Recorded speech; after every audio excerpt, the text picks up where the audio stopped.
Neuroconciencia, de Fundación AISE.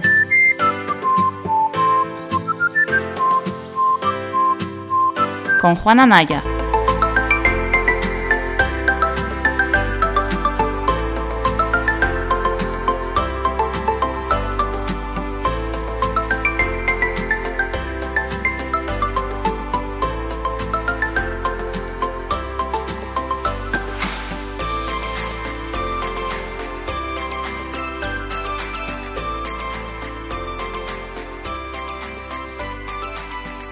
Vámonos al área premotora, si queréis. El área premotora es muy bonita. Bien, pues justo un poquito por delante, os la voy a poner, sobre todo para la gente que tenga ahí a lo mejor menos manejillo, pues os voy a poner una visión del área premotora. Bien, el área premotora está un poquito por delante del área motora primaria y es un área súper interesante, por muchas cosas. Principalmente del área premotora, a nosotros nos va a interesar, ahí la tenéis, en moradillo. ¿Veis esa área moradilla que hay? Pues esa sería parte del área premotora. El área premotora es más grande que eso. Lo que pasa es que este programa ha generado las activaciones premotoras, por supuesto, hay dos, una en cada, ¿veis? Hay una en cada hemisferio. Son parte del lóbulo frontal y se colocan por delante del área motora primaria.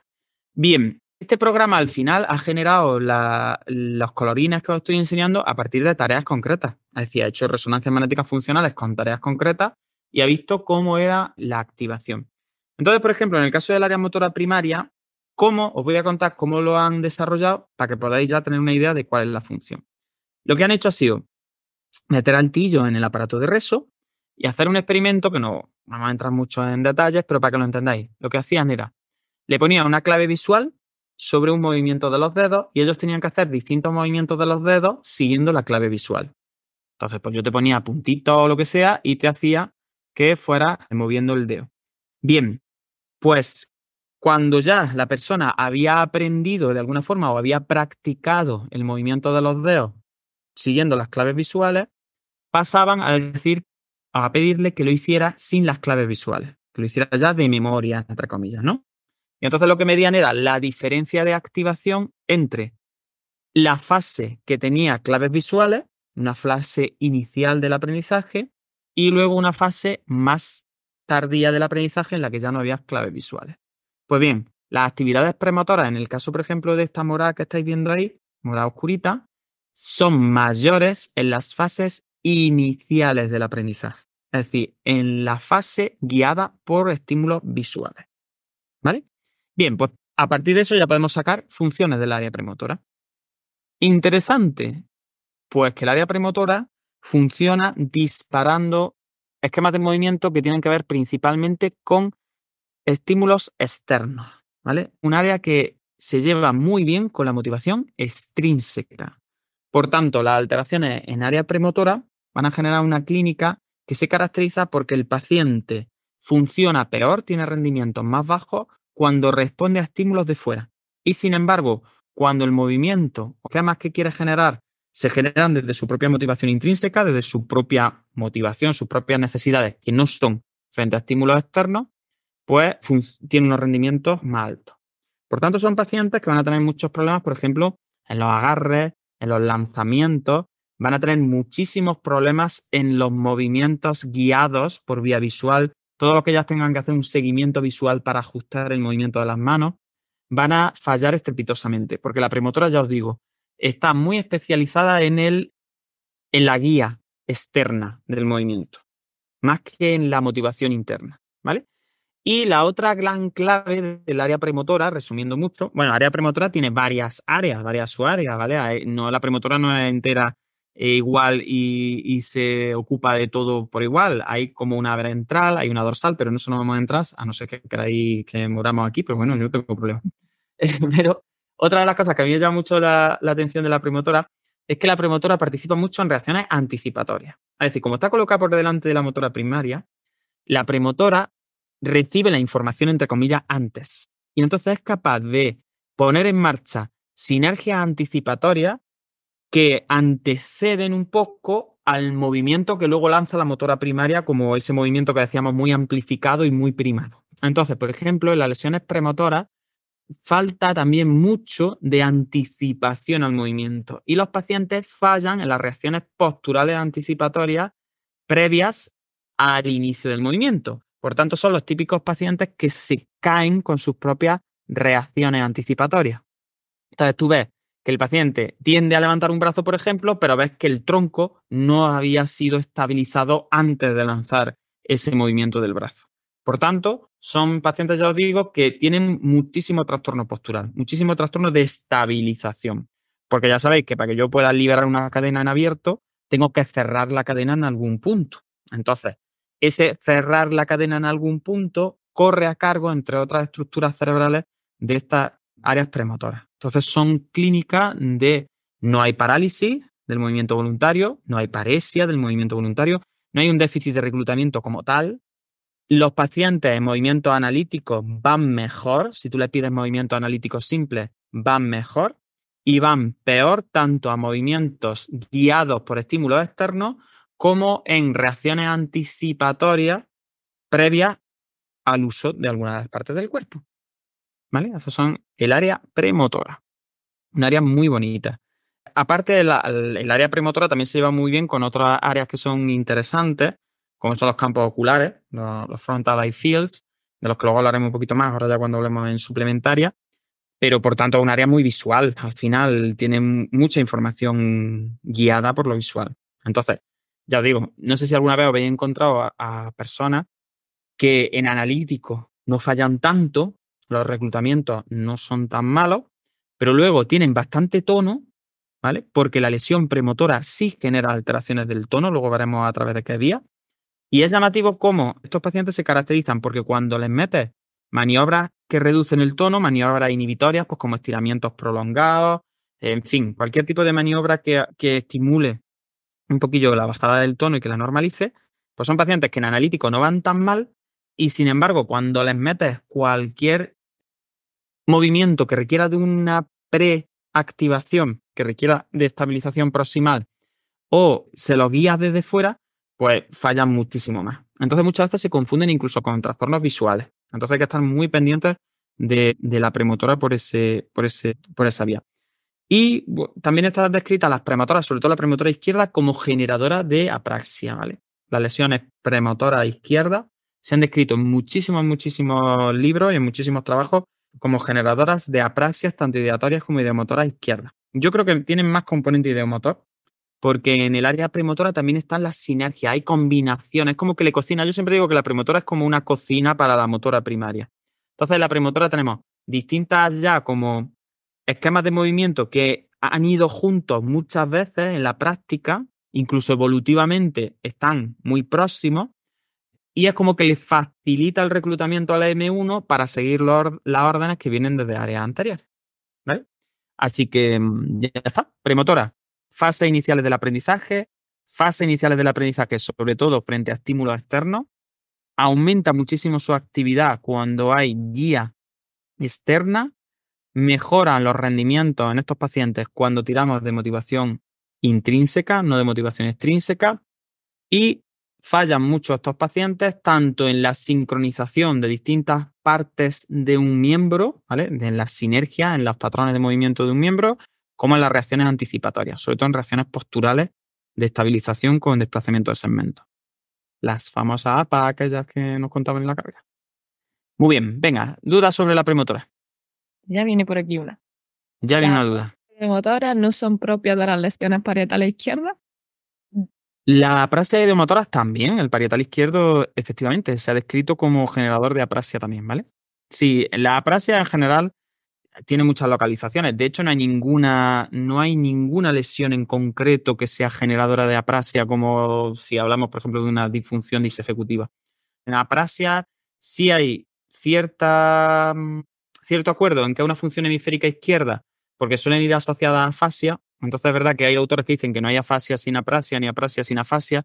Entonces tenemos clara que la lateralidad normalmente es izquierda, pero en cuanto a estructura se ha señalado parietal izquierdo, sobre todo el componente parietal posterior izquierdo, se han señalado premotora izquierda, la premotora derecha también aparece por ahí, se ha señalado área suplementaria en bilateral también, y luego ya pues están las aprasias estructurales, pues como la aprasia callosa, que las lesiones callosas también generan aprasia, aunque para mí eso es una aprasia menos cognitiva y más estructural, porque al final es que ha roto el cable que que unifica o que coordina los dos hemisferios.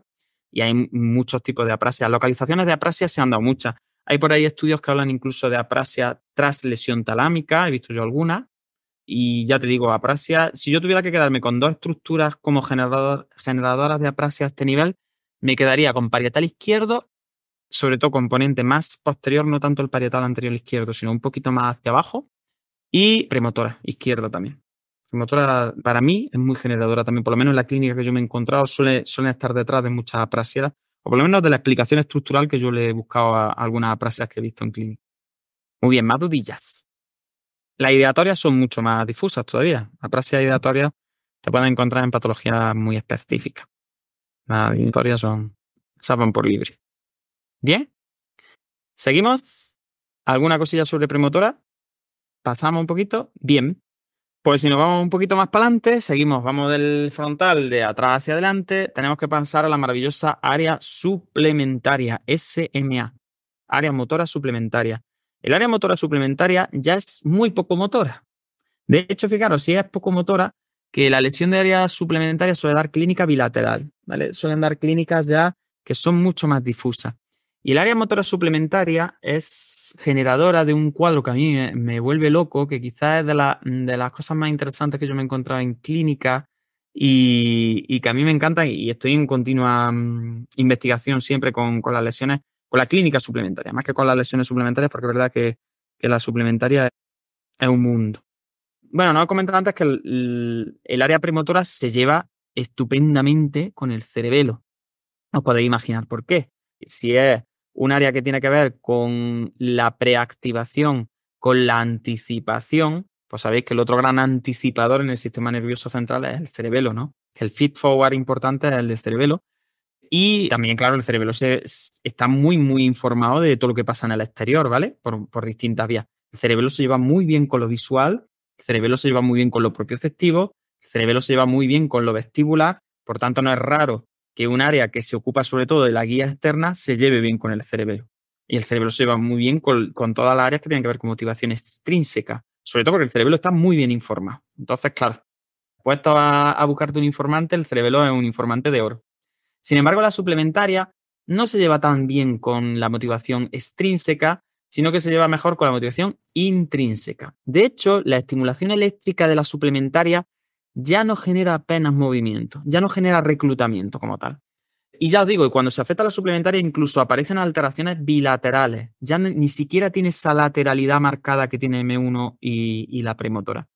Por tanto, la suplementaria se va a especializar en el lanzamiento de esquemas de movimiento complejos frente a motivación intrínseca, ¿vale? Por tanto, estos pacientes se caracterizan porque van mejor cuando se les guía desde fuera, cuando la motivación viene desde otra persona o desde el entorno, y van muy mal cuando tienen que autogenerar esquemas de movimiento.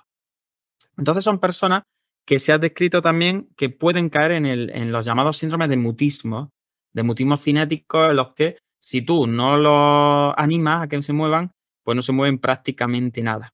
Entonces son cuadros muy curiosos en los cuales ya no existen, sí que sí, en premotora ya no existía, pero aquí ni de coña existen déficits de reclutamiento embolitivo. Estas personas son plenamente conscientes de seguir órdenes y generar movimientos analíticos sin ningún problema. El problema lo tienen en eso, en que si tú no les disparas el movimiento, tienen mucha tendencia a quedarse prácticamente paralizados, pero sin que exista ningún trastorno del reclutamiento. Por tanto, amigos de la suplementaria, muy amigos, pues por ejemplo las cortezas cinguladas, que las veremos esta tarde un poco ya como parte del sistema límbico, y se caracterizan principalmente por eso. ¿Qué afectación, aparte de la motivación intrínseca y de los sistemas de recompensa alterados, nos va a dar una lesión suplementaria? Pues nos va a dar principalmente un problema por el que el paciente parece tener un déficit cognitivo, ¿vale? Parece que falla en planificación, en secuenciación, en inhibición, parece que falla en la monitorización del error, parece que falla en la flexibilidad a la hora de afrontar nuevas cosas que pasan en el ambiente. Es decir, al final van a ser como una especie de disejecutivos, pero solo, exclusivamente para el movimiento.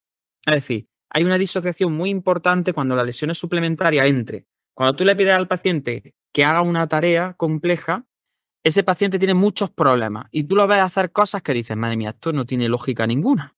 Y lo ves perseverar y lo ves que es muy rígido y que intenta, perseverando, como he dicho antes, reiterar una estrategia para enfrentarse a la tarea. Lo ves que recluta partes del cuerpo que son incompatibles con el movimiento. Lo ves que recluta estrategias de movimiento que dices, madre mía, pues eso, tú no te puedes pasar del suelo a una silla poniendo los talones e intentando subir el culo hacia arriba y hacer el puente con las manos, ¿no? O mira, tú no puedes levantar los dos pies a la vez, porque si levantas los dos pies a la vez te caes, pegas un salto y te vuelcas. O si tú te estás cayendo de boca, no puedes apretar los flexores y lanzarte hacia adelante porque te matas. Entonces, cuando tú lo ves moverse, estas personas son como, ya os digo, como si fuesen tontos, entre comillas, o sea, como si para gestionar el movimiento no tuvieran ninguna idea, estuvieran completamente idos, completamente en plan, pues ya os digo, como si estuvieran como además en un nivel de desconocimiento brutal sobre su cuerpo. Es decir, da la sensación como que le has dado un cuerpo, como en las películas estas en los que te meten en el cuerpo de otro, ¿no? Y no sabes andar porque tú eras muy delgado y el otro es más grande o lo que sea, pues así, te da la sensación como si el cuerpo no les perteneciera, como si no supieran conducir su cuerpo. Pero ni conducirlo, ni anticiparse, ni desarrollar un esquema de movimiento compatible con algo que haya que secuenciar mínimamente. Entonces tú dices, madre mía, esta persona cognitivamente está fatal. Porque si yo le digo que se suba a la cama o si le digo que se ponga de pie y lo primero que me hace es levantar los dos pies en flexión, en triple flexión de cadera, es como, a ver, si te he dicho que te pongas de pie, tú dices que entiendes la tarea, ¿te has puesto de pie alguna vez? ¿Cómo? Para ponerte de pie, lo primero que me hace es llevarte la rodilla al pecho. Es que no, es como que te quedas diciendo este hombre, no, o sea, no entiende, no entiende.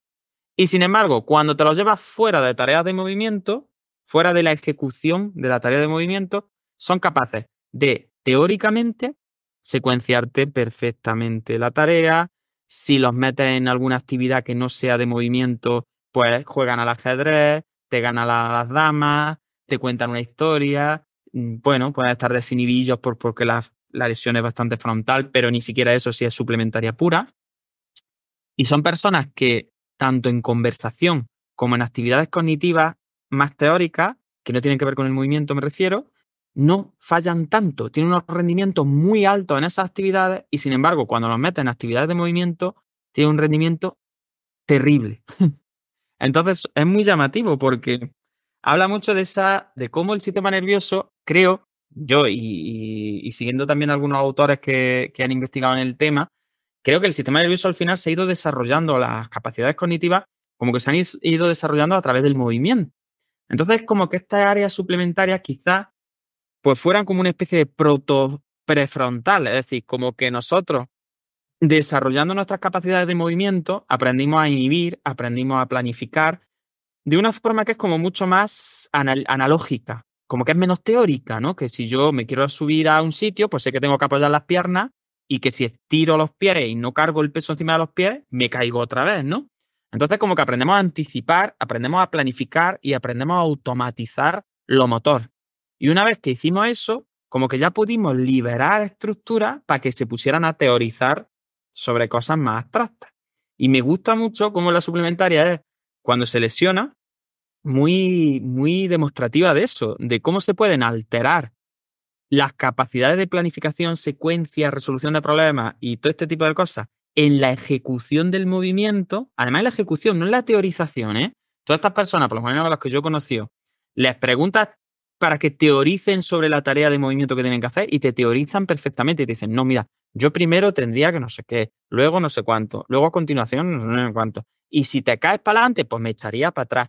Y si se te apoya de una mano, pues apoyo la otra. No sé qué decía yo. Teóricamente se sabe muy bien la historia, pero cuando van a ejecutar el movimiento, los ves que tienen cara de perdido. Y además de perdido de no sé dónde estoy fallando bien y sé que aunque me haya equivocado antes utilizando esta estrategia, la puedo repetir aquí hasta el infinito y puedo comportarme como un verdadero desfrontalizado de libro perseverante, reiterativo y no sé cuánto. Y sin embargo, luego lo pones a hacer un sudoku y les cambia las reglas del juego sobre la marcha y son capaces de adaptarse y de flexibilizar. Entonces, la suplementaria a mí me tiene loco perdido porque me encanta, es un área que me parece muy interesante porque genera gran discapacidad, genera muchísima disfunción, genera pacientes que tienen que estar constantemente monitorizados por el entorno para el movimiento, genera pacientes que ponen en riesgo su vida, o es verdad, es que la ponen en riesgo porque es que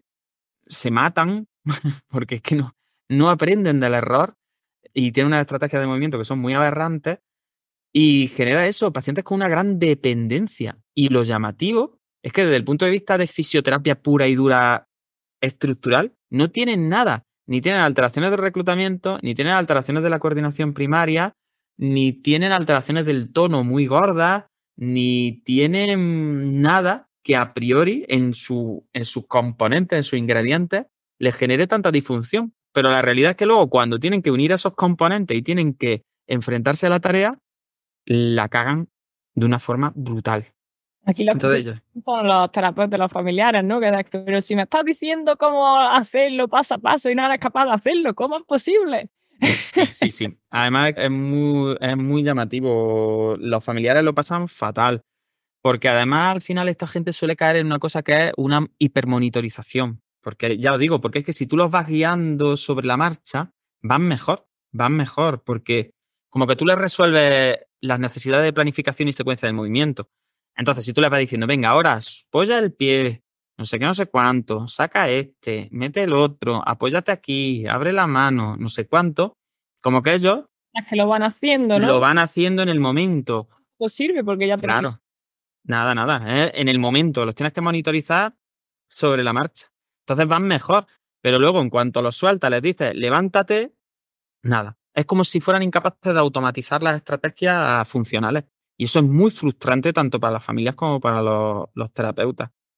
Entonces, bueno, yo algún día ya siempre lo tengo dicho, que escribiré algún libro sobre cuando tenga conclusiones sobre la química suplementaria, pero es muy llamativa, es muy bonita. Yo creo que es un área que nos habla mucho sobre la importancia de las componentes cognitivas en el movimiento también. Y sobre todo de esa disociación que a mí me vuelve loco. Que luego les ponga un brain training de estos en la tablet y que sean capaces de estar haciendo Stroop y de estar haciendo tareas de inhibición complejas, de estar trabajando en memoria, atención, no sé cuánto, con unos rendimientos medianamente buenos y que luego, ya te digo, les ponga una tarea simple como lanzar una pelota y te quieran lanzar la pelota con la mano cerrada, se dan con el puño atrás y se caen para atrás porque están tirando de extensores en vez de enderezarse. Cosas que es que hasta un bebé de 1 año como que puede hacer, porque es como que ya ha experimentado lo suficiente como para tener claros ciertos esquemas de movimiento que son como básicos. Pues ellos, muchos, ni siquiera tienen esos esquemas de movimiento tan básicos. Cuando tú les simplificas la tarea al máximo, no tienen ningún problema. Y de hecho, son los típicos pacientes que incluso en reacciones posturales anticipatorias, no sé cuánto, les pones un dedo y solo con ponerles tú un dedito, se quedan derechos, te ejecutan con unos rendimientos bastante altos la tarea y tú dices, madre mía, si lo único que necesitas es que yo le dé un dedo. Claro, pero es que ese dedo que tú le pones, o esos 2 dedos que tú le pones, es suficiente como para generarle a él una referencia externa sobre su movimiento. Entonces, claro, va muy bien con referencias externas, le pasa lo contrario que en la premotora. Pero cuando ellos son los que tienen que generar la referencia, la lían parda, pero muy, muy, muy liosa. Entonces, esto siempre yo he leído por ahí algunos neurocientíficos que lo cuentan muy gracioso porque dicen, claro, por eso la naturaleza nos hace que nazcamos chiquitillos, porque cuando nacemos estas áreas, las áreas suplementarias, las que más se acercan a prefrontal, están más hipofuncionantes. Entonces, por eso la naturaleza nos hace chiquitillos para que cuando nos pegamos golpetazos y calamonazos y todo eso no nos matemos, estemos cerca del suelo. Pero claro, el problema lo tenemos cuando un adulto con 90 kilos de peso y 1,90 m, pues tiene una lesión y se alteran estas capacidades de automatización, pues eso, en lo gordo. Entonces, pues claro, tiene una persona que ahora tiene que aprender todas esas reacciones y todas esas secuencias y toda esa planificación intrínseca a la ejecución del movimiento, pero con una estructura corporal de unos brazos de palanca muy grandes, unos centros de masa muy elevados y encima con unas expectativas previas de yo caminaba, yo me ponía de rodillas, yo andaba a 4 patas. Entonces también un cuadro que suele asociarse mucho a las lesiones de suplementaria son las anosognosias. No son anosognosias tan gordas como las del parietal derecho, pero tiene mucho de eso de, vamos a ver, pues claro, si tú la teoría te la sabes y encima no tienes trastornos de reclutamiento y encima sabes que tú esto lo hacías antes, pues claro, tiendes a pensar que lo puedes hacer. Lo intentas hacer y te matas. Entonces, es verdad que es una clínica muy, muy curiosa. Muy curiosa porque se dan como muchos ingredientes para complicar el manejo. Entonces, ¿cuál sería el abordaje con este tipo de usuarios que tienen una clínica? Pues según lo que hay publicado, según mi experiencia y tal, la única vía de abordaje que promete algo es una vía de abordaje, pues bueno, ¿cómo lo intentaríais con esto que... Venga, y así abrimos un poquito el debate y que ya es casi la hora de comer, chiquillos. Sí. A ver si se animan por el chat. La gente se sigue apuntando. Yo no sé cómo se apuntan a esto si ya no hay playa. Pero bueno. ¿Qué creéis? ¿Qué trabajaríais con, bueno, según tengáis el enfoque restitutivo o el enfoque compensador, qué trabajaríais más? ¿Con estímulos externos o internos? Por ejemplo, si vuestro enfoque es compensador, ¿qué trabajaríais? ¿Con guía externa o interna del movimiento? Con un enfoque compensador. Un enfoque compensador. Que es más fácil. Estos están dormidos ya todos modos. 50-50. Mira, ya. Si es compensador, trabajaríamos con guía externa, efectivamente. Es decir, al final lo que haríamos es pues lo que hemos comentado. Es decir, tú le vas guiando todos los pasos, vas convirtiéndote tú en su monitorizador, que es la capacidad que más le falla, y conforme tú te transformas en su monitorizador, pues el paciente, claro, te sigue. Entonces, puedes generar una compensación. Pero claro, la clave del melón sería intentar trabajar desde restitutiva con guía interna. Por tanto, eso se llama autogestión del movimiento. Y la autogestión del movimiento quiere decir que tú tienes que dejar que el usuario se enfrente a actividades simplificadas desde el punto de vista de control de grados de libertad. Es decir, que empiece por enfrentarse a tareas que no requieran de secuenciaciones muy complejas, que no requieran de mucha estabilización proximal con movilidad distal, que sean tan sencillas como hacer volteos en el suelo a lo mejor, y que entonces, a partir de esas actividades sencillas, sin ningún tipo de guía externa, él autogestione su movimiento. Y entonces, lo que habría que hacer es trabajar con él desde un punto de vista evolucionista, entre comillas, partiendo de esquemas de movimiento, ya os digo, en los que no haya peligro de que se mate, en que los centros de gravedad estén bastante bajos, en que no haya que el cuerpo se mueva en masa prácticamente, en el que no haya muchos movimientos fase contra fase, sino que sean todos los movimientos muy en masa hacia el mismo sitio, en el que no tenga que sincronizar movimientos de las manos en combinados, es decir, movimientos tan básicos, pues ya digo, como una reptación, como un volteo en suelo, cosas que si se cae no se vaya a matar y cosas en las que pueda empezar a experimentar, por ejemplo, la sensación de carga y estabilización en un hemicuerpo para movilización del hemicuerpo contrario. Pero ya os digo, sin ningún tipo de guía externa, que la guía sea la tarea, que la guía sea llega hasta allí o coge no sé cuánto o muévete de aquí a allí como puedas. Es decir, yo no te guío en externo, yo te dejo que tú pongas en marcha tu estrategia y que vayas obteniendo el feedback que te dan las propias estrategias. Y a partir de ahí, a ver si con la repetición eres capaz de generar esas reglillas que te van a ayudar a lanzar esquemas de movimiento más complejos. Sí, Pablo, es como reaprender la automatización, pero es reaprender ya no la automatización, reaprender las reglas básicas de movimiento. La regla de si yo estoy apoyado en las dos manos y quiero levantar una, tengo que aumentar la carga en la otra y no puedo liberar esta de golpe sin tirar hacia el otro lado porque me caigo y me morro. ¿Me entendéis? Entonces, ya no es reaprender la automatización en el sentido de, por ejemplo, como cuando tú aprendiste a montar en bicicleta, que dices, yo aprendí a montar en bicicleta, pero tú ya tenías claro cuando te subiste a la bicicleta que si tú te caías para un lado en la bicicleta, apoyabas ese pie. Cuando hay una lesión suplementaria es que se pierde hasta eso. Se pierde muchas veces hasta eso tan automático de si yo me caigo hacia un lado, apoyo el pie. Entonces, tienen que partir de muy abajo para volver a restaurar esas secuencias básicas que están como en la base del aprendizaje motor. Entonces, claro, complicado, sobre todo con adultos muy grandes, porque los adultos muy grandes pues son peligrosos cuando están aprendiendo, no son niños chicos, que tú los coges de un puñado y te los llevas y ves que se emborran. Son gente que pesa, que se acelera, que empuja cuando lo tiene que empujar, que se agarra cuando lo tiene que agarrar, que, ¿me entendéis? Entonces, claro, es reaprender la automatización con su elemento además ya básico, con lo cual es muy apasionante.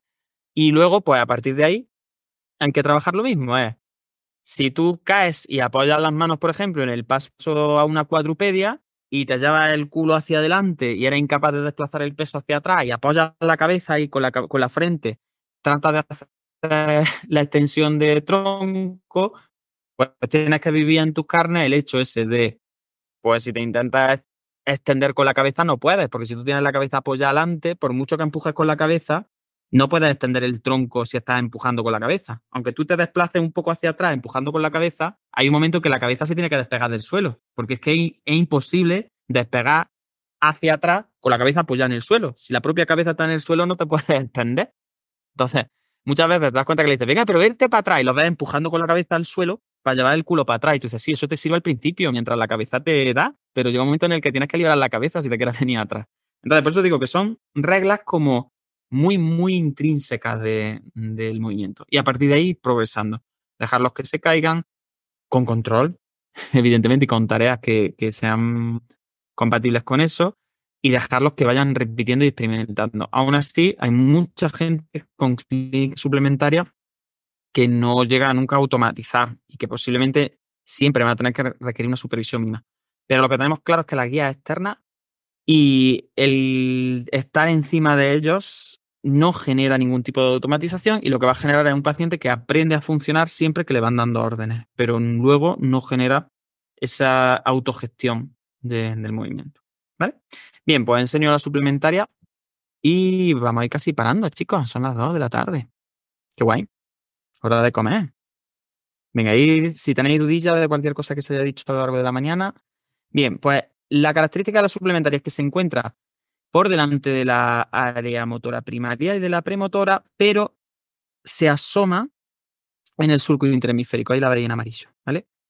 Esto hace poco los coordinadores gallegos del máster pusieron una imagen ahí en un neurodesafío que hicieron en plan, ¿qué área es la que estamos poniendo? Si veis un área metida dentro del surco interhemisférico que está por delante de Rolando, casi seguro que lo están preguntando siempre por el área suplementaria. Porque una de las principales características de este área es que se encuentra, ¿veis? Está escondida ahí en amarillo.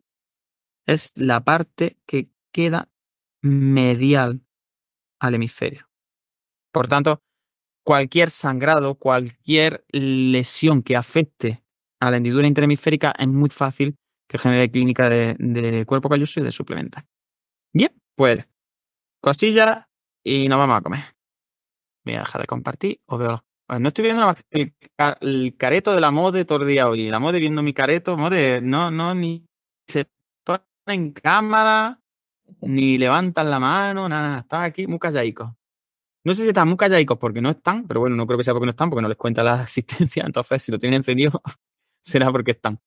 Bueno, gente, pues si queréis, quedan 10 minutillos, no nos vamos a meter en subcortical así en 10 minutillos.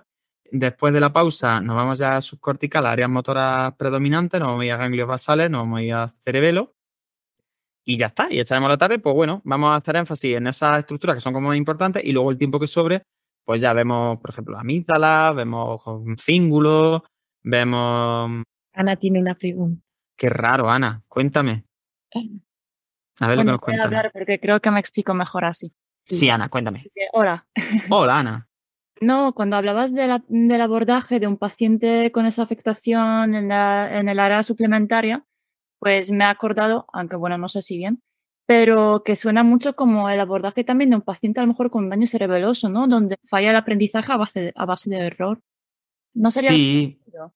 sí, lo que pasa es que, mira, el cerebeloso falla mucho también con claves externas, porque el cerebeloso realmente, la problemática que tiene, bueno, también esta tarde cuando hablemos de cerebeloso ya veremos que hay muchos cerebelosos, ¿no? La lesión cerebelosa genera clínica muy variopinta. Pero bueno, si tuviera que describir un signo cerebeloso clave, es la dismetría. La dismetría, de hecho, hay autores que dicen que toda la clínica cerebelosa es una dismetría.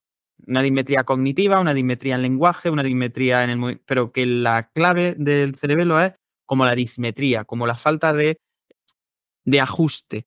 Y la falta de ajuste que se ve en cerebelo siempre es frente a estímulos externos, frente a estímulos visuales.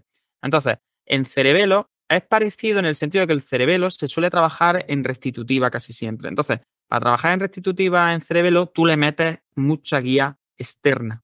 En esa guía externa, tú lo que pretendes es como que se ajuste pues, la información visual al movimiento, por ejemplo, de los segmentos o el tono proximal al movimiento del brazo, no sé cuánto. Pero siempre es como partiendo de bucles que emiten lo visual, lo propioceptivo, lo vestibular. El cerebro, como he dicho antes, tiene una función muy organizadora de la información. Entonces, si vas en restitutivo, al cerebro le tienes que dar información para que vuelva a como manejar esa información. Sin embargo, si trabajas en compensador, al cerebro le tienes que dar todo lo contrario. Al cerebro le tienes que dar disminución de grado de libertad, bajada de centros de masa, aumento de base, es decir, le tienes que decir como disminuirle el cambio en la aferencia para que pueda gestionar compensando, es decir, para que no tenga que estar gestionando un centro de gravedad alto porque eso es muy complicado, tiene que ser más rápido. Entonces tú lo que haces es como disminuir la aferencia. Un cerebelo, si tú trabajas en compensación, no le puedes meter aceleraciones angulares en la cabeza. ¿Por qué? Pues porque el vestibular lo vuelve loco. Entonces, para trabajar en compensación con cerebelo, tú lo que haces es bajar el estímulo externo. En el caso de la suplementaria va justo al revés. Es decir, se parece el abordaje, pero con funciones distintas. En el compensador, tú en suplementaria le metes estímulos externos, porque lo que quieres es compensar la falta de autogestión. Y en el restitutivo, lo que tienes que meterle es autogestión, es decir, que él se la apañe sin ningún tipo de guía externa.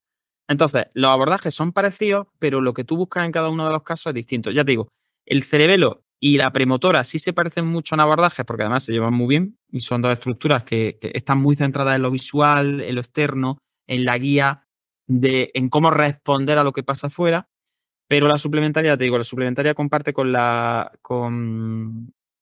cíngulo y con zonas más vías basadas, con zonas más límbicas basadas en recompensa, el hecho de intentar disparar movimientos autogestionándote tú, sin necesidad de guía externa. Entonces, claro, lo que tú ves en clínica muchas veces cuando se trata sí se parece en cerebelo y en suplementaria, pero lo que estás buscando en un caso y en otro no es lo mismo. Son abordajes distintos. El cerebelo se trabaja normalmente por restitución y entonces lo que se busca es meterle aferenciación y la suplementaria normalmente se intenta trabajar en compensación porque no da resultados, porque aprenden fatal y entonces se le meten también estímulos externos. Pero aunque la terapia sea la misma, lo que tú estás buscando con una y con otra son dos enfoques distintos. No sé si me he explicado, Ana. Sí, muy bien. Pues ya está. Claro, eso. El cerebelo quiere información, el cerebelo funciona con información, funciona con feedback, funciona con feed forward y el cerebelo, todo lo que es feed es comer. El cerebelo quiere comer información, quiere estar muy bien informado. Y el gran poder del cerebelo es que tiene información desde vías que ni siquiera pasan por la conciencia. El tío está informado hasta de cosas que ni siquiera Juan sabe. Juan hay muchas cosas que no sabe que sí sabe su cerebelo, ¿vale? Y ese es el poder del cerebelo. Por tanto, el cerebelo está siempre metido en bucles, en vías que necesitan información rápida, información que se gestiona para el movimiento sin necesidad de hacer mucha sinapsis, sino que el cerebelo se lo guisa y se lo come todo, y mucho de información estereoceptiva y de propioceptiva también, pero también mucho visual y mucho vestibular, ¿vale? El cerebelo se dice que nació prácticamente como una extensión del sistema vestibular, ¿no? Entonces, el cerebelo quiere información y, sin embargo, eso lo comparte con la premotora y, sin embargo, la suplementaria no quiere tanta información externa. La suplementaria funciona más mediante bucles de recompensa interna. Funciona a motivación intrínseca. Entonces, si tú le quieres facilitar la vida a la suplementaria, dale información externa, porque no necesita funcionar tanto. ¿Vale? Muy bien. Pues, chicos, finalizamos a las 2, volvemos a las 4, si os parece, de 4 a 7 y media, y seguimos dando nuestro paseíto por los sesos ahí donde llegamos. Entonces, como nosotros vamos aquí, vamos viendo una estructura, otra. Yo me enrollo más o menos la estructura dependiendo de lo que me digáis también. Si hay alguna estructura que tenéis clara, porque llevo 3 estructuras motoras y llevo 1 hora y pico, que lo mismo las sabéis todos y estáis nada más que diciendo, sí, esto está muy claro. Pues acelerarme. Si veis que yo soy como el cerebelo. Si a mí no me dais información, yo funciono y me pongo aquí como la médula, en modo bla, bla, bla, bla, bla, os cuento mi rollo y ya está, porque además ni os veo las caras de aburrimiento, ni de interés, ni de nada. Entonces, si no veo caras y no me dais feedback, pues yo empiezo estructura por estructura y voy contando todo lo que a mí me interesa de cada estructura, que podría ser como, vamos, como puedo estar aquí, podría estar todavía hablando de la motora primaria, todavía aquí dándole vuelta a la motora primaria. Entonces, dadme feedback, dadme información y así contaré más cosas que sean interesantes para vosotros y a lo mejor menos interesantes para mí, pero la idea es que sean interesantes para vosotros. Así que, Mode, no sé si quieres decir algo antes de que nos vayamos. Estás muy callada, Mode esta mañana está muy callada. Ayer hablabas más, Mode, hoy estás muy callada, está muy callada ella. Silenciosa. Está silenciosa. Bueno, Mode, ¿volvemos a las 4 entonces o qué? Y nos vemos ahora. Pues, chicos, nos vemos a las 4 en punto y seguimos de paseo por el cerebro. Dadnos por ahí cosillas en redes sociales, hablad de nosotros y todo eso que nos gusta, que somos unos pringados aquí, muy catetos, que no sabemos ni encender el Twitter casi, así que contad cosas buenas, que estamos aquí un sábado al día. Pero bueno, volvemos a las 4. Venga, hasta ahora. Venga. Lo primero de todo, siempre me gusta empezar con dudas, preguntas, sugerencias, lo que queráis de la mañana. De todas formas, he recibido algún correo electrónico con peticiones y eso, así que intentaré hacer caso a los correos.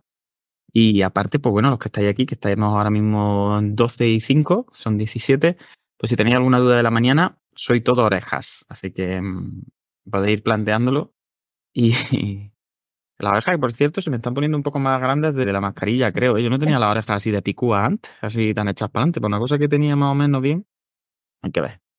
Bien, ¿alguna dudilla entonces o seguimos? No hay duda, están dormidos. Bien, de lo de esta mañana sí se me ha quedado una cosilla por contar antes de... Hablas, Pablo. Venga, Pablo, una dudilla. Cuéntame. ¿Puedo hablarla también? Lo que él quiera, como esté más cómodo. Así me callo yo un rato, así. A ver, ¿se escucha ahora? Sí, ¿no? Me se escucha, sí, Pablo, Sí, perfectamente. me se alto y escucha. claro. Perfecto. Te se escucha, te se escucha. Dime. ¿Qué diferencia clínica hay entre cuando hay patología de prefrontal izquierdo y cuando hay patología de suplementaria solo? ¿Es muy parecido o hay diferencias así? Uy. Digo por la praxia que se produce.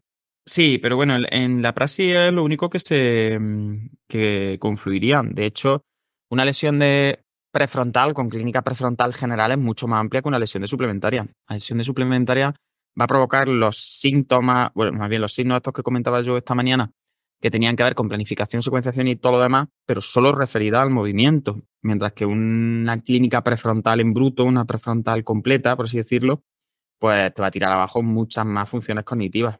Perdón, Entonces, prefrontal no, premotora, que me he vale, confundido. premotora Premotora izquierda, perdón, sí. Vale, es que yo digo digo prefrontal, hombre, de una lesión prefrontal es mucho más amplia que una suplementaria, digo ahí. Claro, en la premotora, como he dicho, todo más cognitivo y signos como más generales, ¿vale?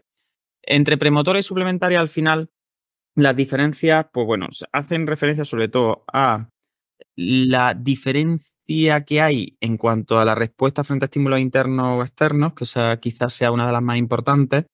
Las premotoras en bilateral siempre van a dar trastornos de respuesta frente a estímulos externos, mientras que las suplementarias casi siempre van a dar alteraciones en la respuesta frente a estímulos internos. Las suplementarias, como comentaba esta mañana, tienen más que ver con sistemas de recompensa y, por tanto, cuando se afectan, pues lo que alteran, en el caso de la suplementaria, es la autogestión del movimiento. Entonces, son gente que requiere de muchas pistas y que requiere de mucha guía, de mucha monitorización para poder llevar a cabo tareas de movimiento. En el caso de la premotora, aunque la premotora izquierda de alteraciones prácticas, vuelvo a deciros, la praxis, ya lo vimos el año pasado un poco en el seminario que hicimos que se llama Una tarde con la praxis, que fue con el que inauguramos el ciclo el año pasado. La praxis es una función cognitiva que es muy, muy, muy, muy, muy transdisciplinar, porque es muy, muy, muy, muy, muy integrativa. De hecho, la frontera entre movimiento, cognición, motor, en el mundo de la praxis está muy desdibujada. Es una frontera que está completamente, es muy difusa, es muy difusa. De hecho, si tú escuchas hablar a un terapeuta ocupacional de la praxis y oyes hablar a un neuropsicólogo de la praxis o a un logopeda de la praxis o lo que sea, pueden hacer énfasis en aspectos desde puramente cognitivos hasta puramente motores, hasta puramente de lenguaje, hasta puramente de habla, es decir, hasta puramente de mímica. Y todos ellos llevarían razón porque la praxis al final es Es una emergencia que surge de esta interfaz entre lo motor y lo cognitivo. Entonces, con la praxis no os liéis mucho en cuanto a diferenciarla, en cuanto a los diagnósticos diferenciales con las áreas motoras, porque al final las áreas motoras van a dar una alteración que es expresa en el movimiento, pero si es un área motora primaria, está claro que va a ser reclutamiento, o sea que hay incapacidad para mover con la voluntad, ¿no? Y en el caso de que sean premotora y suplementaria, la suplementaria hace referencia más a esas componentes cognitivas, mientras que la premotora hace más referencia a la ejecución. Entonces, una lesión premotora siempre va a alterar más las sinergias de movimiento que la suplementaria. Va a alterar más como la coordinación intermuscular que se tiene que llevar a cabo en un patrón de movimiento. Entonces, la lesión premotora, sea izquierda o sea derecha, pero sobre todo la izquierda, los déficits prásicos que nos van a dar van a ser unos déficits prásicos más de naturaleza en la ejecución del movimiento. Mientras que la suplementaria sí podría dar una alteración que es más compatible con la ideación del movimiento. Pero tanto en un caso como en otro, la clínica va a salir mientras estás desarrollando el movimiento, no tanto la teorización y todo eso, como dije esta mañana, que tiene que estar mantenida. Por tanto, si quieres diferenciarlo, pues yo ya te digo, para diferenciar premotora y suplementaria, sea en un lado o en el otro, sobre todo tiraría de la dependencia de estímulos internos o externos, de la capacidad de autogestión o no capacidad de autogestión según esos estímulos internos o externos. Y con eso yo creo que te equivocarías menos. Y luego, sobre todo, también en cuanto a que las premotoras siempre van a dar más alteraciones de anticipación en el movimiento, reacciones anticipatorias, coordinación intermuscular, mientras que las suplementarias van a dar pues más alteración en la parte más cognitiva, pero siempre referida a la ejecución del movimiento. Vuelvo a repetir, ¿vale? Para que no os liéis con las funciones ejecutivas. Así que la praxis se merece seminario y seminario y seminario y no estaríamos de acuerdo todos en muchos de los aspectos de la praxis. Creo que no sé si el próximo seminario ya es disprasia, ¿no, Modé? ¿Puede ser? No lo tengo claro. No lo tengo claro. Pero bueno, en el ciclo hay un seminario de disprasia, que es la atracción práctica en infantil, que lo dan en mezclados los del servicio de neuropsico y neuroterapia, que yo creo que eso puede ser muy interesante y que ahí pues posiblemente se traten aspectos así más diferenciadores. Aunque si el mundo de la apraxia ya es un mundo espinoso, el mundo de la disprasia es muchísimo más espinoso. Así que bueno, yo invito a que participéis en el seminario a ver si nos entramos. Yo me apuntaré también, a ver si me entero de algo de la disprasia. Aunque, fíjate, yo he explicado la disprasia en algunos sitios, pero nunca me termino de entender bien de qué va. Venga, más casillas.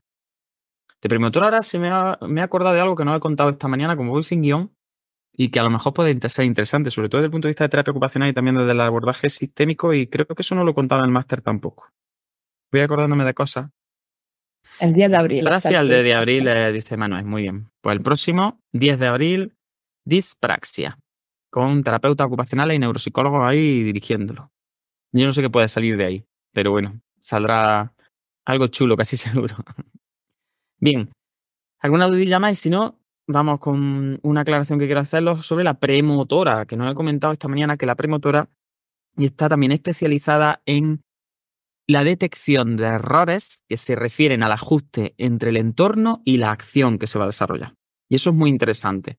La premotora, como una buena área facilitadora, que es su función principal de facilitar el movimiento también en referencia a estímulos externos, tiene un alto papel, se activa muchísimo cuando detecta incongruencias entre el escenario, por así decirlo, y la tarea que se va a desarrollar.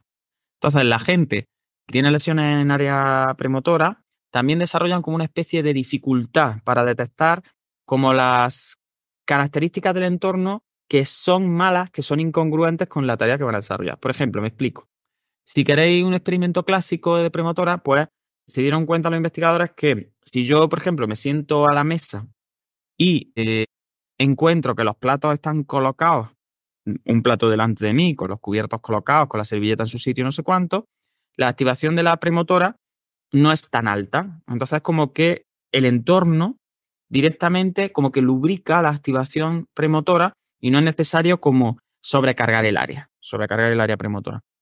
Bien, pues si esa misma mesa, en vez de tener los platos colocados con los tenedores, no sé cuánto, tiene los platos uno encima de otro y los vasos dados a la vuelta, se observan que las activaciones premotoras son mucho más potentes. Es como que la premotora detecta que el escenario en el que se va a desarrollar la acción no está totalmente adaptado a la tarea que yo quiero desarrollar. Es como si fuese un poquito anticipatoria también, como el cerebelo, ¿no? Y entonces esa preactivación lo que hace es facilitar los esquemas de movimiento compatibles con, pues voy a darle la vuelta al plato, no sé qué, no sé cuánto, para prepararme para comer.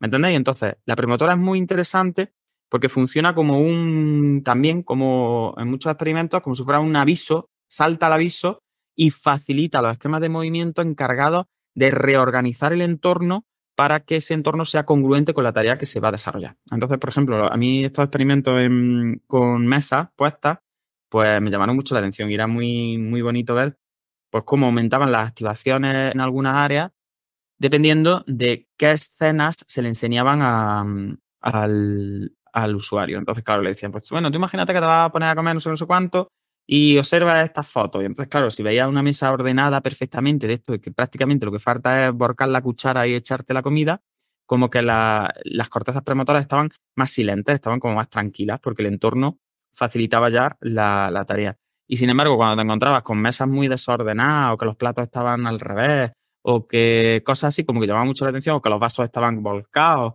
o cualquier cosa, como que la premotora empezaba a hacer como diciendo, aquí tengo yo que hacer cosas porque esto no está preparado para la tarea que quiero desarrollar. Entonces, claro, esta puede ser una de las bases que explican por qué en las alteraciones práxicas que se derivan también de lesiones premotoras hay una tan alta dependencia contextual para desarrollar la tarea. Porque claro, si tú no puedes detectar la incongruencia entre el entorno y la tarea que vas a desarrollar, tampoco la puedes corregir. Entonces, solo puede funcionar si el entorno es muy favorable, es muy facilitador y es muy constante. Porque la actividad premotora lo que va es a detectar la incongruencia para corregirla. Sin embargo, eso podría estar muy alterado en alteraciones prácticas. Así que creo que es un dato interesante que os puede ayudar también pues, en ese sentido. Sobre todo para meterle carga desde el entorno y desde la tarea a las terapias que hagáis con vuestro usuario. Por tanto, repito, el área premotora es como una detectora de la incongruencia entre la situación estimular del contexto y la tarea que se va a desarrollar. Es como una predictora, por así decirlo, de para lo que tú quieras hacer, el entorno no está bien colocado, no es congruente. Y entonces se activa mucho y facilita patrones de movimiento correctivos para que tú puedas adaptar ese entorno a características que sean más favorables a la tarea que se va a desarrollar. Fijaros qué bonito, es como un preprocesamiento desde el entorno hacia adentro.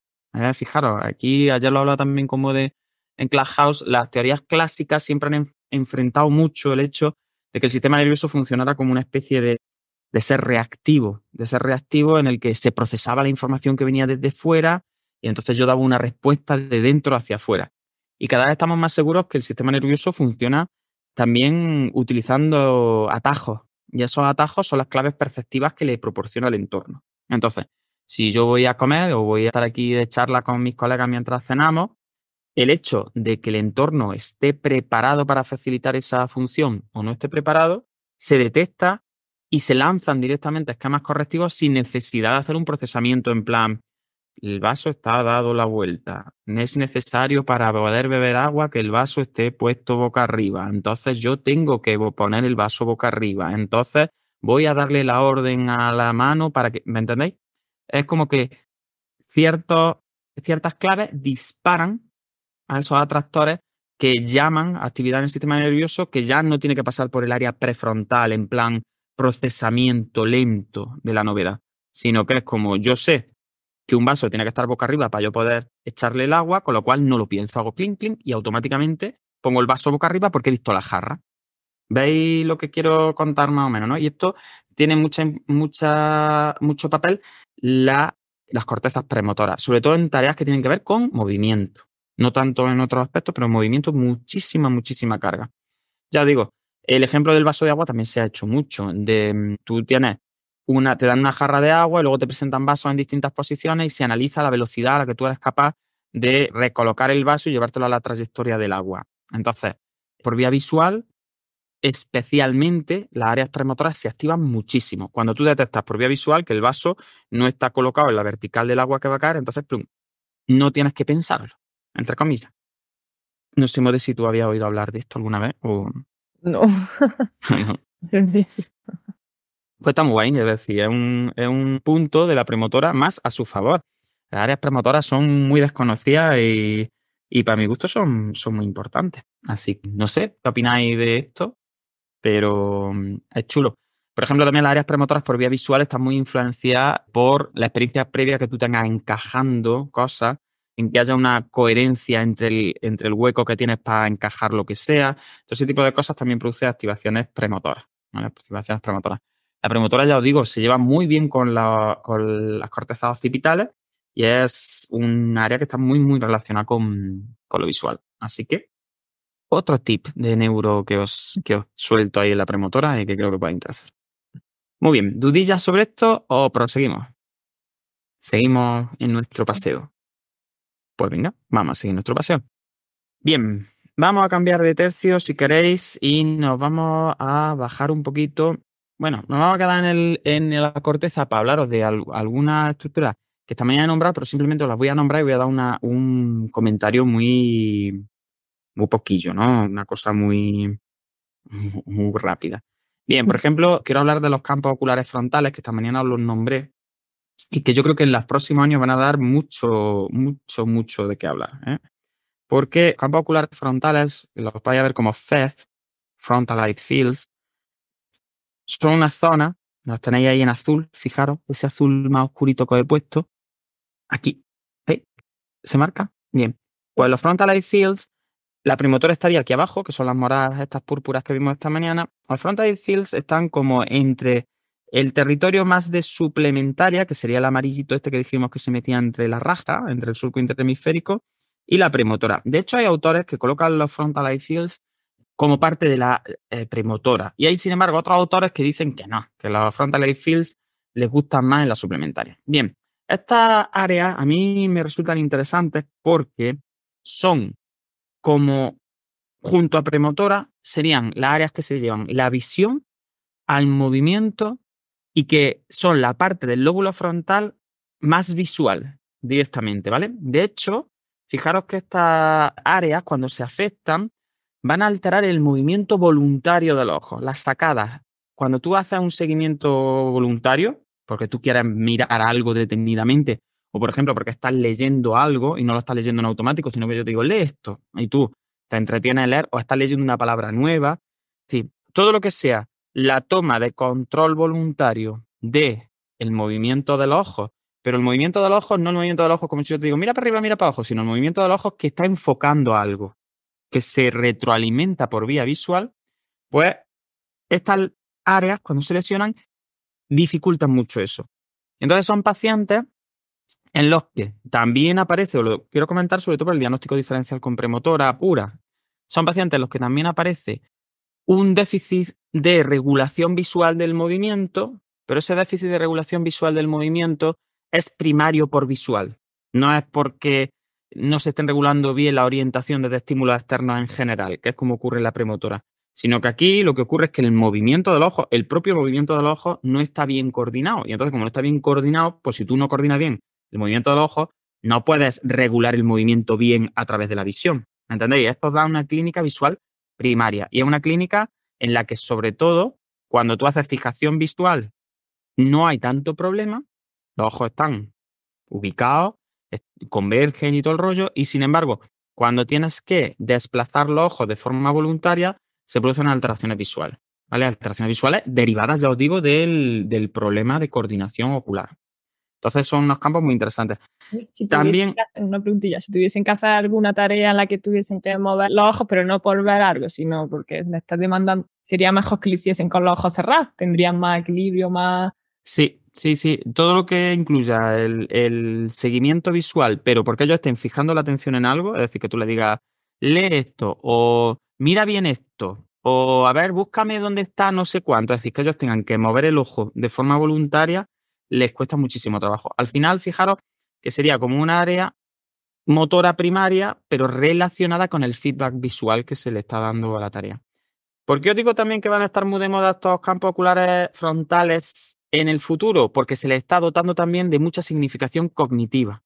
Y se está demostrando que lesiones en estas áreas también dificultan la detección de errores por vía visual, la detección de incongruencias. Entonces, los pacientes con este tipo de lesiones fallan mucho, se está investigando bastante, en tareas en las cuales nosotros como que percibimos el error de forma automática. Lo que os comentaba antes con la premotora, en plan que vemos un vaso boca abajo y no le echamos agua, sin tener que pensar explícitamente el vaso está boca abajo, los vasos boca abajo, no, si le echo agua se va a derramar. No pensamos eso, es como que automáticamente entendemos que hay que darle la vuelta al vaso.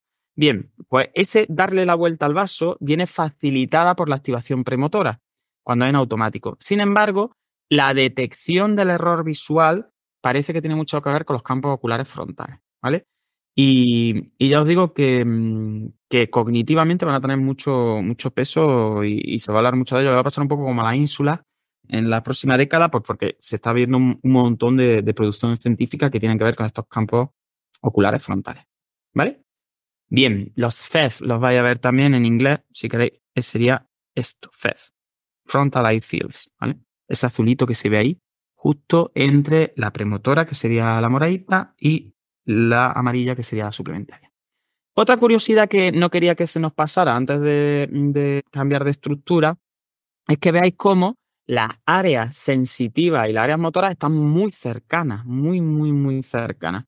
Y que incluso cuando hablamos de los giros, hablamos de las arruguitas del cerebro, parece que uno siempre piensa como que las funciones importantes están en la parte de arriba de la arruga, que es la que yo veo aquí. Sin embargo, en este programa se han metido sobre todo varias tareas que tenían que ver con el uso de los dedos y se han medido cuáles eran las áreas sensitivas y motoras que tenían más activación, como más atracción en ese momento. Y fijaros que si nos metemos en el surco central, nuestro querido Rolando de aquí, ¿no? Que sería esta arruga gorda que separa el frontal del parietal, pues en esta arruga, si yo dijera, ¿dónde está el área que correlacionó más con activación cuando se usaron las manos en motor? Pues fijaros, es esa que se ve ahí en azul ahora. El área motora, dependiente de ahí la marcan como HMA, la Head Motor Area, que, fijaros, está metida justo en la pared del surco. ¿Veis? Y si nos vamos a las sensitivas, por detrás de Rolando, el área que correlacionó más con estas actividades manuales fue esa verde. Que fijaros, fijaros la distancia que hay, que es nada.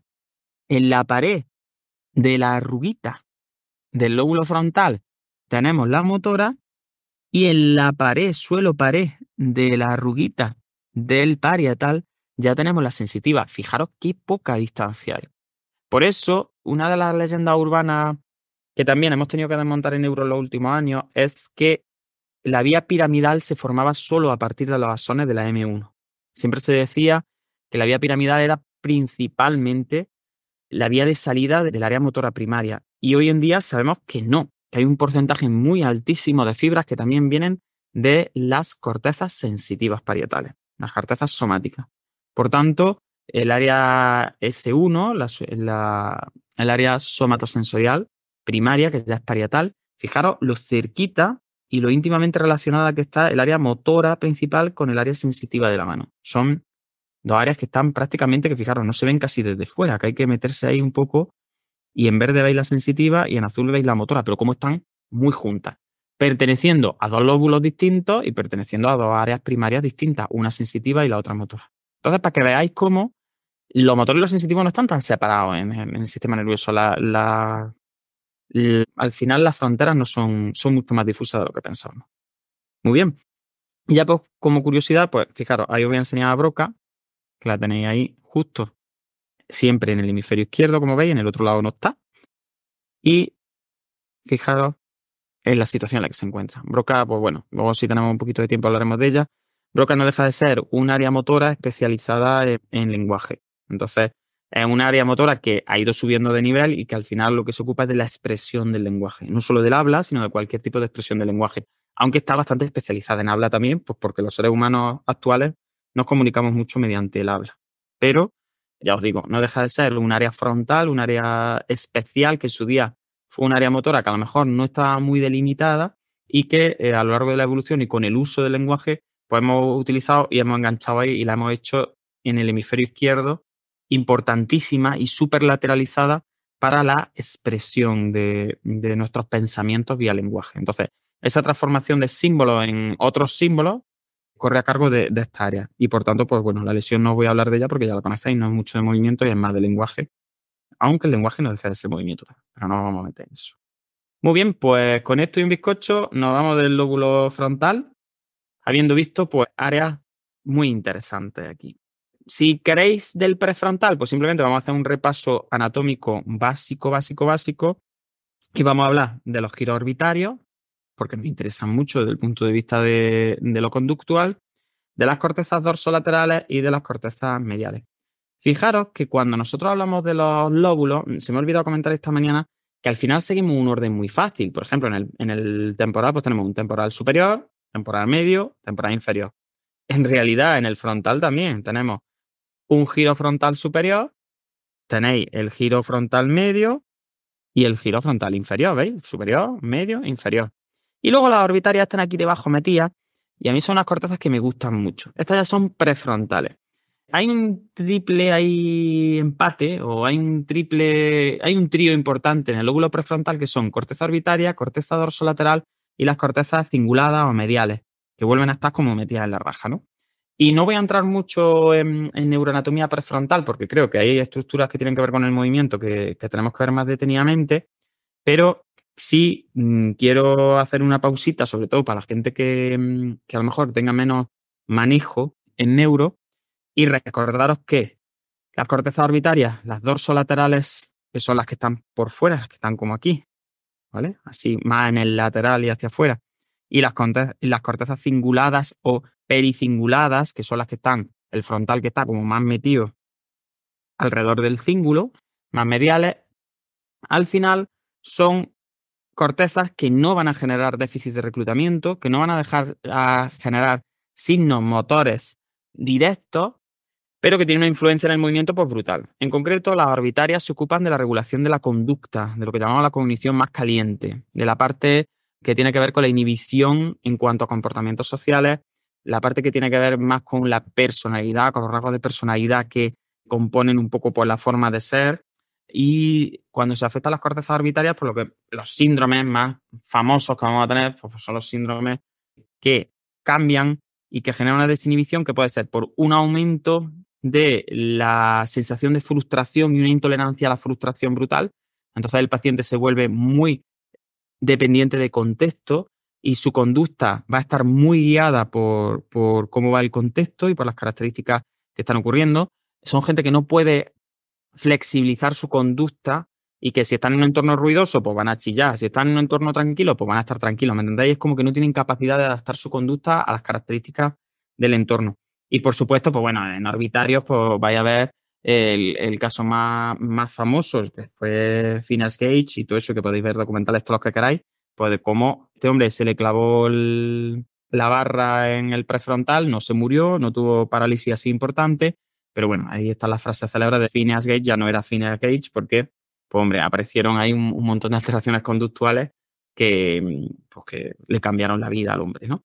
Entonces, la gran diferencia entre las cortezas orbitarias y las cortezas dorsolaterales desde el punto de vista de la función y contándolo en 2 minutos, cuando de esto hay 3 ya, ¿no? Y nosotros, pues creo que en el máster tenemos 3 fines de semana enteros hablando del frontal, pero si tuviera que definirla en 2 minutillos sería que las cortezas orbitarias, que están justo por detrás de los ojos, si queréis, por ejemplo, mira, os puedo poner la cabecita esta de antes, y yo creo que si os lo pongo aquí en un corte que se vean los ojos claros, lo vais a ver muy bien.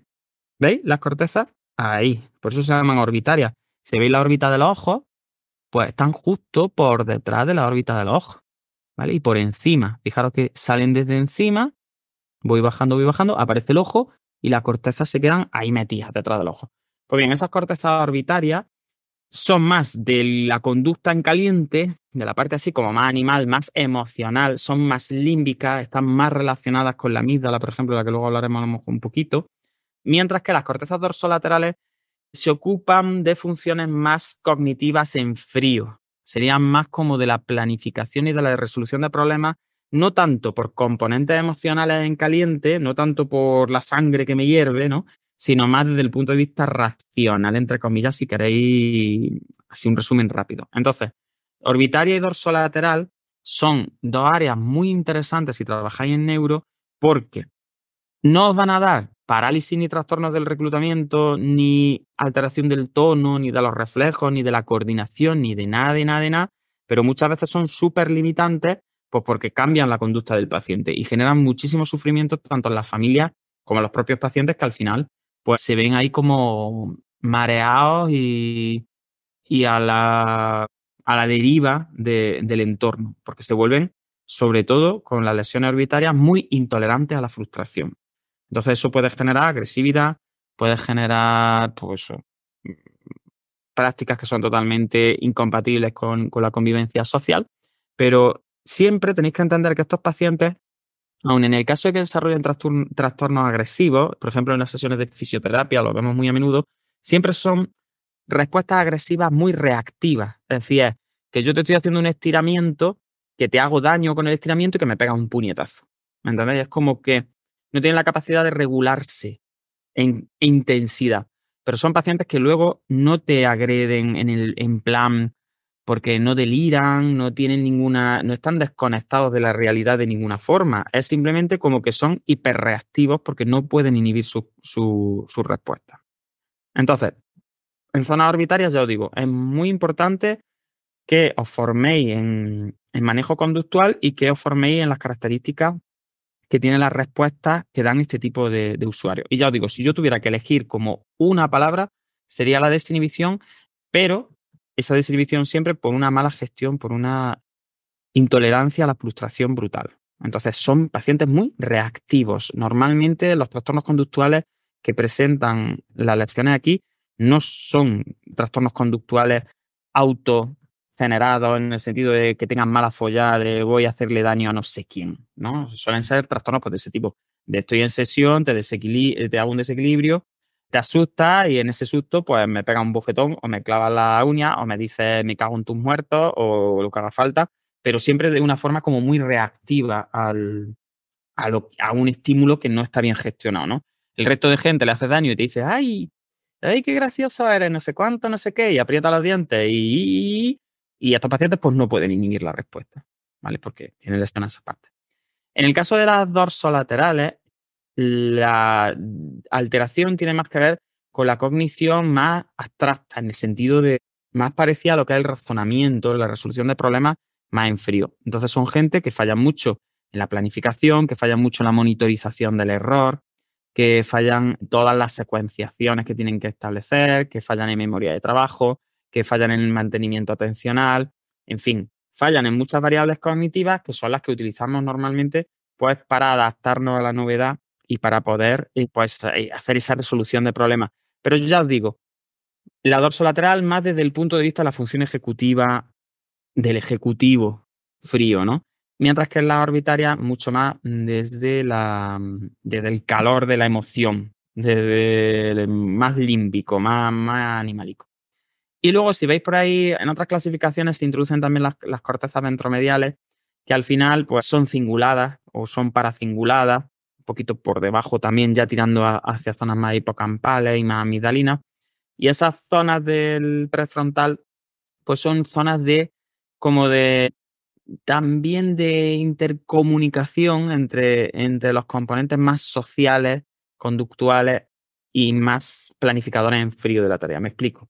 Esas cortezas están muy relacionadas, por ejemplo, con las monitorizaciones del error, con la detección de errores y están muy relacionadas también con detección de incongruencia emocional, detección, es decir, cuando hay como una falta de ajuste entre la información emocional y la información racional, si queréis, entre comillas, pues aparecen activaciones en cortezas cinguladas. De hecho, por ahí hay algunos estudios que incluso relacionan situaciones como maltrato, como estrés crónico, como depresiones mayores, con cambios estructurales en algunas de estas estructuras.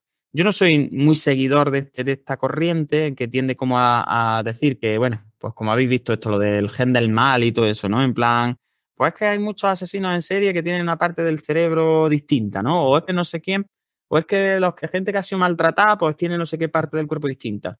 O es que el mindfulness reduce el tamaño de la amígdala. Yo siempre soy un poco escéptico en las cosas estas de los cambios de tamaño de área encefálica. Pero aún así sí es cierto que están publicados, ¿eh? Que hay muchísimos estudios en los cuales se relaciona la activación, incluso el tamaño de las cortezas cinguladas, de las cortezas más mediales en prefrontal, sobre todo la parte anterior del cíngulo, con este tipo de situaciones como de estrés entre lo racional y lo emocional, si queréis que resuma así muy rápido, ¿vale? Entonces, pues bueno, no vamos a salir del prefrontal, pero sí es verdad que no quería salirme sin por lo menos hablaros de esas funciones prefrontales básicas, grandes, así de, aunque fuera un poco rápido. Bien, dudillas, por si alguien quiere que me entretenga más o quiere que nos dediquemos un ratillo más.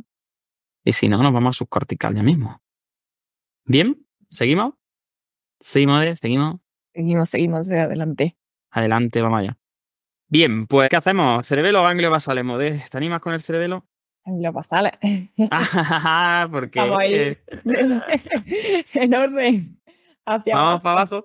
Bien, no, de ganglios basales no quiero hablar muchísimo porque es verdad que con lo que comentaba antes como de la neuroanatomía de los ganglios basales es bastante sencilla en comparación con la neurofisiología de los ganglios basales.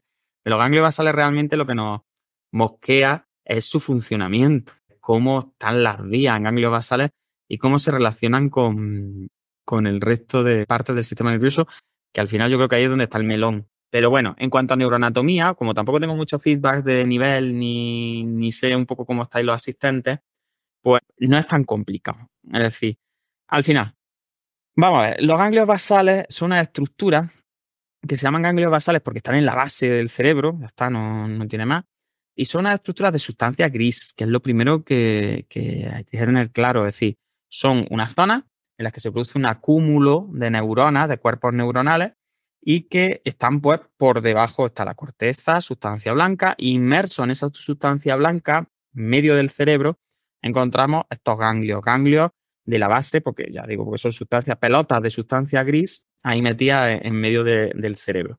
Bien, entonces, los ganglios de la base es verdad que han sido muy malentendidos a lo largo de la historia porque se le ha ninguneado mucho. Y fijaros que son grandes y que tienen ahí algunos núcleos, son muy potentes, que están también muy bien informados, como le pasa al cerebelo.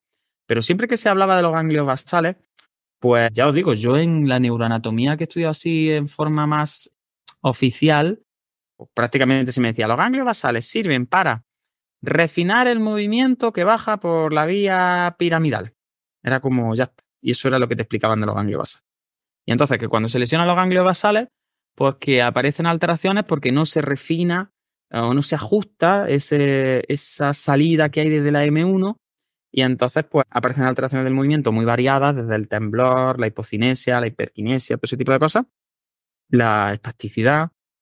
Pues por eso, porque no se regula bien como que no se refina la cantidad de movimiento. Entonces, ya os digo, era como si fuera una especie como de filtro o de, yo qué sé, como una malla, ¿no? Hay no sé, un colador casi, ¿no? En el que el área motora primaria lanzaba la aferencia hacia la médula, pasaban por los ganglios basales, que era como una especie de colador, y entonces como que, pues ya está, pues salía de los ganglios basales, salía ya filtrado, el movimiento salía colado, y entonces no había que ajustarlo más, ¿no? Claro, conforme uno empieza a ver clínica en ganglios basales, conforme uno empieza a ver informes y tal, pues esto no te cuadra mucho. No te cuadra mucho porque, claro, te encuentras con... Yo siempre recuerdo en la SEN, en un grupo que hay, que es un comité de ad hoc de la experiencia, ¿no? Que se llaman, que pues son un montón de neurólogos que ya están pues muchos, muy mayores, algunos de ellos jubilados, otros siguen ejerciendo pero tienen ya unos años. Y siempre que hacen preguntas de ganglios basales y ponen neuroimagen, a mí me hace mucha gracia porque cuando le preguntan a los residentes jóvenes y todo eso y les ponen una imagen de un putamen o un pálido, no sé cuánto, dañado por cierto tipo de proceso, siempre luego les ponen como un test, ¿no? Y, ¿pero qué puede tener este paciente? Distonía, espasticidad, temblor en reposo, hipercinesia, hipoquinesia, facies totalmente inexpresivas, no sé qué. O sea, les ponen ahí un chorro de opciones y casi siempre la respuesta es todas ellas o ninguna, ¿no? Porque es verdad que los ganglios basales y siempre dicen, pues la respuesta es o todas ellas o ninguna. O cualquiera, no, siempre dicen o cualquiera, o todas, o ninguna. Es como, casi que puedes escoger a la carta la disfunción, porque viendo una neuroimagen con una afectación en ganglios basales, Casi que puede ser cualquier cosa. Si no veo al paciente no te puedo decir lo que tiene porque me puede dar por todos lados. Entonces, vamos a intentar hablar un poquillo de cuáles son las estructuras de ganglios basales. Voy a hablar someramente, así muy por encima, porque los ganglios basales dan para mucho, pero bueno, como os digo siempre, dame feedback y si queréis que profundicemos, pues profundizamos. Bien, los ganglios basales los tenéis que entender como una especie de extensión del tálamo y son una interfaz entre el tálamo y la corteza cerebral. Me explico. Los ganglios basales han surgido como una especie de proyección hacia arriba desde los núcleos basales que estaban ahí justo en el centro del cerebro y que son núcleos en los cuales se proyectaba la información hacia las cortezas. ¿Por qué? Pues porque, vamos a ver, nosotros manejamos mucha información sensorial y toda esa información sensorial no puede llegar por igual a las áreas primarias, ni somatosensoriales, ni visuales, ni de ningún tipo. ¿Por qué? Pues porque tendríamos que tener como muchísima más capacidad de procesamiento de la que tenemos para responder con rapidez y discernir de alguna manera qué estímulos son salientes, necesitan que nos centremos en ellos y qué estímulos pues son los estímulos normales del ambiente, ¿no? Y que no merecen nuestro interés y nuestra energía. Bien, pues como eso no lo pueden hacer las áreas sensitivas primarias por sí solas, tenemos ahí al tálamo, que es un pedazo, los tálamos, que son dos también, que lo que van a hacer es decidir, de alguna manera, qué información de la que asciende debe ser proyectada hacia las cortezas y va a generar activación o inactivación selectiva de algunas partes de la corteza cerebral dependiendo de cómo sea el ambiente estimular. Neuroconciencia, del caos a la sinergia.